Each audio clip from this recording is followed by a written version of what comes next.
Halo para pendengar, dimanapun kalian berada, balik lagi di channel Gary Christopher. Oke, gue tahu banyak dari kalian yang udah nunggu banget tentang pembahasan Kage no Jitsurukusa lagi. Maaf banget nih teman-teman, karena memang baik LN maupun WN-nya itu masih belum ada kelanjutannya sama sekali. Dan untuk LN volume 5-nya itu masih belum rilis sampai sekarang ya teman-teman. Jadi gue masih belum bisa buat pembahasannya tentang lanjutan LN ataupun WN-nya teman-teman. Tapi tenang aja nih, gue akan membahas lagi tentang hal-hal menarik yang bisa dibahas dalam cerita Kage no Jitsurukusa ini. Namun sebelum itu, gue mau kasih tahu lagi nih teman-teman, kalau pembahasan ini mungkin agak pendek ya. Dan pembahasan ini juga berdasarkan asumsi gue aja. Jadi, kalau ada yang salah maafkan ya. Oke, dalam video kali ini gue akan sedikit membahas tentang karakter Beatrix.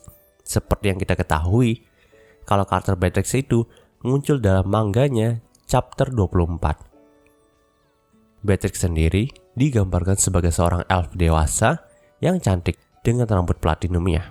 Dikatakan alasan Beatrix sendiri pergi ke Midgar adalah dia sedang mencari keponakannya yang telah lama menghilang. Nah, kita tahu juga nih kalau keponakan yang dicari-cari oleh Beatrix adalah Alpha. Nah, hal yang tadi juga telah disampaikan kepada Sid saat pertemuan mereka di lorong arena Midgar. Tapi ada hal yang aneh nih di sini teman-teman. Kita tahu kalau saat kecil dan masih tinggal di negara elf, Alpha itu tiba-tiba saja terkena demon possession.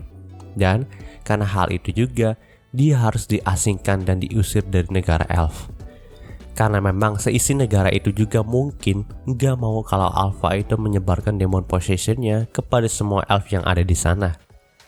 Tapi kok kenapa Beatrix itu sampai nggak tahu ya kalau Alpha itu diusir dari negaranya karena terkena penyakit demon possession?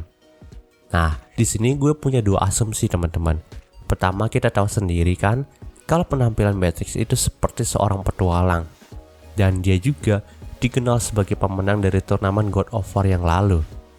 Itu artinya bisa saja Beatrix itu sering berpergian dari negara elf. Dan saat Alpha itu diusir dari negara elf, Beatrix tidak ada di sana.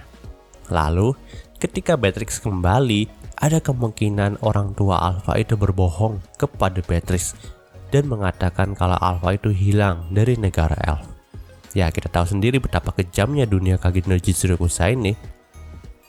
Maka dari itu Beatrix pun gak tahu kalau Alpha itu terkena demon possession dan diusir dari negara elf. Kemungkinan kedua adalah saat Alpha terkena demon possession, dia itu telah menyadari kalau dirinya sendiri akan menjadi beban bagi kedua orang tuanya, bibinya, bahkan penduduk di negara elf.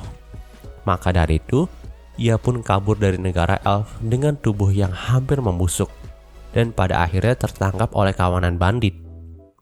Dan hal itu bisa menjelaskan kenapa pada chapter 1 Alpha itu terperangkap dalam kurungan dari para bandit sebelum diselamatkan oleh Sid. Hal itu juga bisa menjelaskan kalau pada saat disembuhkan oleh Sid dari penyakit demon possession-nya, Alpha itu nggak membenci para penduduk negara elf dan malah membenci Ordo Diabolos yang diceritakan oleh Sid itu kalau mereka lah organisasi jahat yang menyebabkan Alpha terkena penyakit demon possession. Nah, dari sini kita tarik kesimpulan kalau pada saat Alpha meninggalkan negara elf juga, Beatrix itu sedang tidak ada di sana. Dan ketika kembali, adik dari Beatrix, ibunya Alpha itu pun mengatakan kalau Alpha itu telah menghilang dari negara elf. Karena Beatrix adalah seorang bibi yang sangat mencintai keponakannya, jadi ia pun bertekad untuk mencari keponakannya itu sampai ke ujung dunia. Nah, kenapa Beatrix bisa datang ke Midgar untuk mencari Alpha itu berhubungan dengan insiden penculikan dari Alexia. Kita tahu sendiri, kalau saat Milia itu mengamuk di kota, Iris kan yang pertama kali melawannya. Tapi pada saat itu, Iris bertemu dengan Alpha yang membantunya untuk membebaskan Milia dari penderitaannya.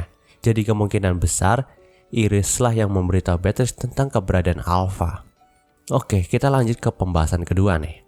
Kita tahu kalau hanya seorang Beatrix lah yang bisa bertahan cukup lama ketika melawan Shadow yang menggunakan pedang biasa. Seperti yang kita bisa lihat dalam panel cerita pertemuan pertama mereka, Beatrix itu sudah bisa menebak kalau Sid adalah orang yang sangat kuat. entah itu insting ataupun intuisi dari seorang pendekar pedang. Dia langsung mengarahkan pedangnya kepada Sid.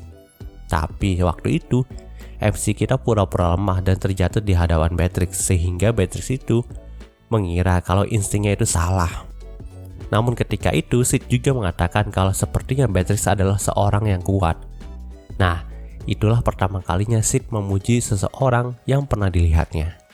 Jadi kemungkinan besar kalau Beatrix bisa saja menjadi seorang yang terkuat di dunia itu yang masih hidup kalau Sid nggak bereinkarnasi ke sana. Ya, kita tahu sendiri, dalam ceritanya hanya leluhur seperti Aurora dan Elizabeth lah yang cukup kuat untuk bisa menandingi kekuatan dari Sid. Tapi dalam pertarungan di arena God of War, Beatrix itu bisa bertarung seimbang dengan Sid yang tidak memakai Ebony Sword-nya. Sementara kesatria lain seperti Aneros, Quinton, Guldo aja itu kalah dengan mudah oleh Sid yang masih berpura-pura menjadi Jemima. Jadi, bagaimana menurut kalian teman-teman? Apakah Beatrix itu pantas untuk mendapatkan gelar orang terkuat yang masih hidup kalau Sid itu nggak bereinkarnasi ke dunia Kage no Jutsukusa? Tulis komentar kalian di bawah. Oke, mungkin segitu dulu pembahasan singkat dari Kage no Jutsukusanya kali ini. Jika kalian suka video ini, jangan lupa untuk like, komen, dan juga subscribe ya, dan juga share agar gue lebih semangat lagi dalam membuat video dalam channel ini. Terima kasih telah mendengarkan sampai detik ini. Gue Gary Christopher, signing off.